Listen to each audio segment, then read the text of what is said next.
Babak pertama gugatan Pilpres 2024 di Mahkamah Konstitusi segera dimulai. Tim hukum Anies Mohaimin jadi pasangan pertama yang mendaftarkan gugatan sengketa Pilpres ke Mahkamah Konstitusi.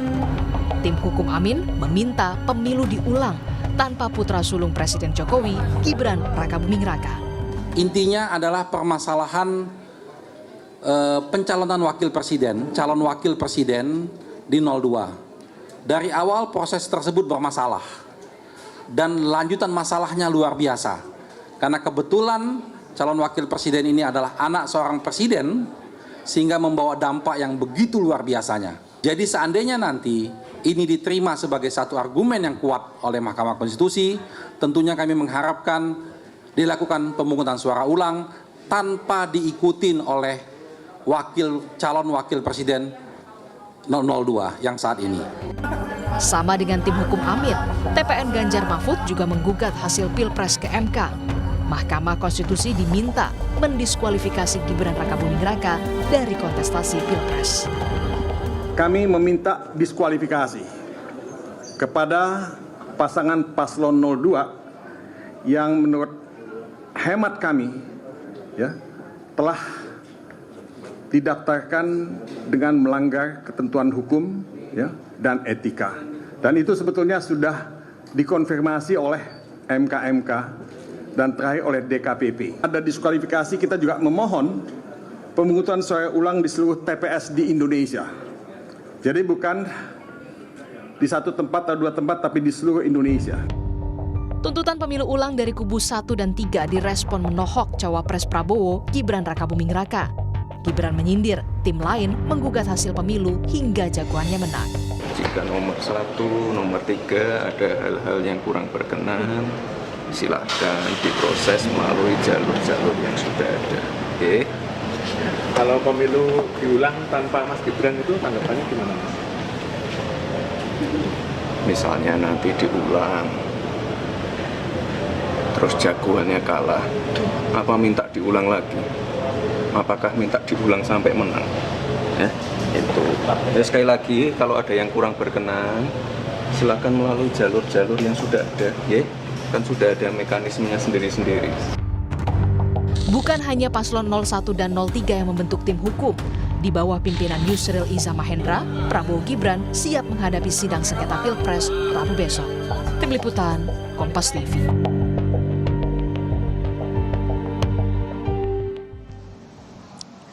Saudara, tuntutan pemilu ulang disampaikan oleh kubu 1 dan 3 direspons menohok oleh calon wakil presiden Prabowo Subianto, yakni Gibran Rakabuming Raka, yang menyebut Gibran menyindir tim lain menggugat hasil pemilu hingga jagoan mereka menang. Apa yang kemudian bisa kita baca dari pernyataan seorang Gibran Rakabuming Raka?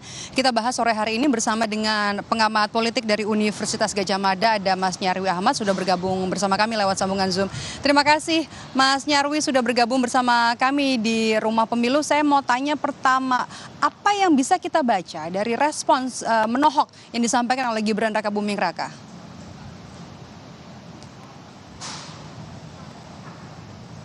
Yang pertama, saya lihat itu upaya dari artinya kan Gibran juga merespon keputusan aja digugat, tapi gugatannya itu apakah kemudian gitu akan terus menerus hanya sekedar gitu saya lihat ya, untuk memenuhi ambisi siapa saja yang ini yang saya lihat ada kekecewaan juga dari Gibran.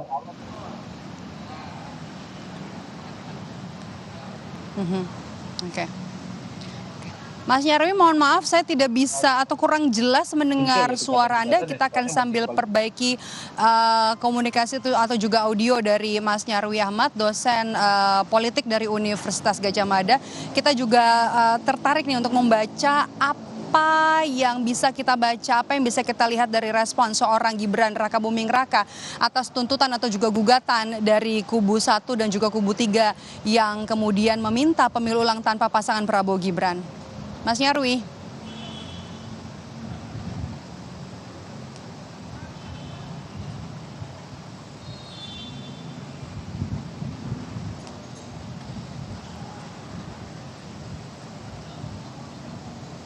Mas Nyarwi masih bersama saya?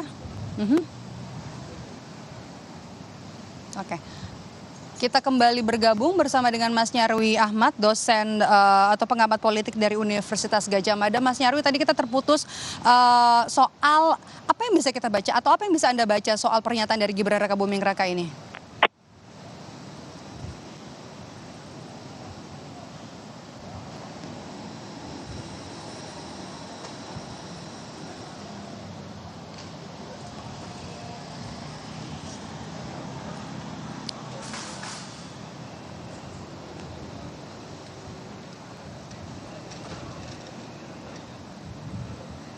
Nampaknya kami masih mencoba memperbaiki komunikasi dengan pengamat politik dari Universitas Gadjah Mada, Nyarwi Ahmad. Pak Nyarwi, sudah bisa mendengar suara saya? Ya, halo Medok. Oke, Mas Nyarwi tadi kita terputus. Oke, apa yang bisa Anda baca dari respons menohok dari Gibran? Ya, saya kira itu ucapan yang menunjukkan ini ya, ya counter, istilahnya respon. Saya kira ada nuansa ketidaksukaan juga ya, saya kira. Ketika gugatan-gugatan itu kemudian hanya dimaksudkan untuk memfasilitasi pihak-pihak yang ingin memenangkan, mengalahkan 02, kira-kira gitulah. Tadi kan kalau secara literal bahasanya kan, apakah terus-menerus akan dilayani gugatan sampai yang menggugat itu menang, kira-kira kan gitu logikanya, kan gitu. Tetapi saya kira. Jadi Anda membaca ini sebagai bentuk perlawanan, begitu? Ya, ada unsur itu juga, tapi juga sebenarnya ada unsur agak, ya walaupun diperhalus masih kelihatan itu aspek emosionalitas dari sosok Gibran saya lihat. Karena begini, karena kan sebenarnya kalau kita lihat ya, itu hal yang mekanisme yang biasa saja itu, Medo, bahwa ketika pasca pemilu maka pihak-pihak yang kemudian kecewa atau tidak puas itu kemudian mendalilkan gugatannya di MK. Ya, termasuk kalau misalnya kubu tim Anies Muhaimin itu kan ada 9 petitum di situ kan gitu. Kemudian di timnya Ganjar Mahfud itu kan ada 5 kan gitu toh. Dan kemudian kalau kita simak gitu ya, sama-sama ada kesamaan di mana salah satu poin gugatan yang terpenting adalah mendiskualifikasi ya sosok pasangan 02 yaitu Prabowo dan Gibran. Bahkan ada target minimal, misalnya kalau saya pernah dengar di kubu 01 misalnya paling enggak Gibran misalnya yang didiskualifikasi karena melanggar karena aturan tadi yang dianggap direkayasa, kira-kira gitu, ketika Mahkamah Konstitusi membuat putusan dan kemudian KPU menerima gitu tanpa mengubah aturan yang menyebutkan sebelumnya di usia 40 tahun seperti itu. Jadi itu tahun ya, oke. Jadi Anda melihat bahwa ini ada respons atau reaksi yang cukup emosional karena gugatan diskualifikasi peserta pemilu itu. Meskipun juga sebenarnya untuk pengajuan gugatan hasil Pilpres ini sebenarnya ada hal yang lazim ya begitu dilakukan setiap ada gelaran penyelenggaraan pemilu, kemudian juga hasilnya bisa digugat di Mahkamah Konstitusi. Iya, saya kira itu. Jadi mungkin tapi wajar saja ya, mungkin kalau misalkan rezim yang berkuasa yaitu Presiden Jokowi yang tak lain adalah bapaknya, mungkin padahal timnya kan juga sudah berusaha serius misalnya begitu, sudah berusaha ini ya.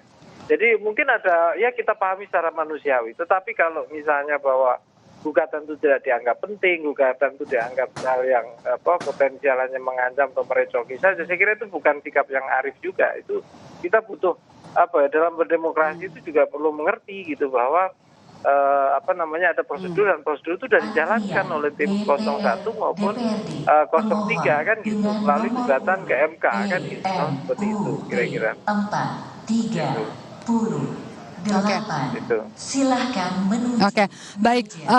Mas Nyarwi, kalau nanti misalnya Mahkamah Konstitusi para hakimnya juga sudah memutus hasil sengketa Pilpres, menurut Anda, yang Anda baca, apakah nanti kemudian peta politik akan berubah secara signifikan?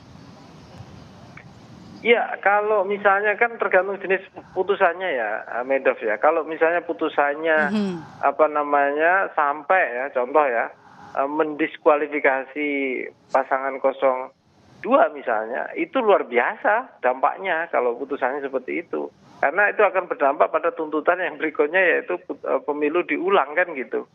Ya, di semuanya. Tetapi kalau misalnya itu ditolak karena tidak kuat misalnya asumsi atau data-data dan faktanya, saya kira tidak banyak yang berubah gitu ya. Apalagi sekarang juga sudah banyak ya interaksi dan diskusi katakanlah antara kingmaker ya, saling kunjung ya antara Pak Prabowo dengan Pak Surya Paloh gitu ya. Kemudian bahkan di kemungkinan ada kunjungan-kunjungan antar tokoh yang lain, dan itu kemungkinan juga akan ikut mengubah ya, dan itu menjadi konteks di mana putusan ini sedang diproses oleh MK. Belum lagi kalau kita lihat itu soal hak angket ya. Hak angket kan kemarin sempat rame gitu ya di DPR, tapi sekarang kan juga suara-suaranya juga udah mulai menurun. Saya nggak tahu apakah usulan itu yang diusulkan kemarin diproses apa belum ya di tahapannya oleh DPR, dan dengan waktu yang sangat mepet gitu, apakah mungkin gitu ya meluncurkan juga hak angket? Saya kira putusan MK ini yang salah satu di antara hal yang penting ya. Karena kan kalau tidak dianggap penting, kenapa misalnya sampai ada upaya untuk hak angket kan gitu. Oke, artinya terakhir. Kan sempat meragukan soal potensi. Mas Nyarwi, terakhir menurut Anda dari kubu 1 dan juga kubu 3 siapa yang akan kemungkinan merapat ke koalisi Prabowo Gibran? Singkat saja.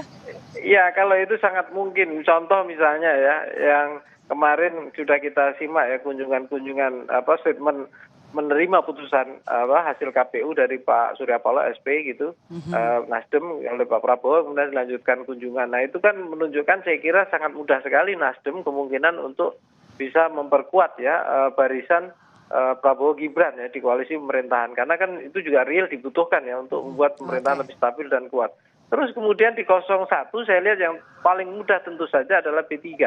Karena P3 ini kan sedang ya partai yang sudah kehilangan payung kalau berdasar putusan KPU kemarin ya di parlemen, paling enggak tidak lolos PT, sehingga saya kira butuh kapal baru yang dari kawan-kawan lama khususnya di eksekutif yang itu bisa membantu dia untuk survive mengelola sebagai partai secara nasional. Yang itu 2029 sangat dibutuhkan itu Medov, itu kira-kira. Jadi Nasdem sama P3 kira-kira. Kita tunggu nanti.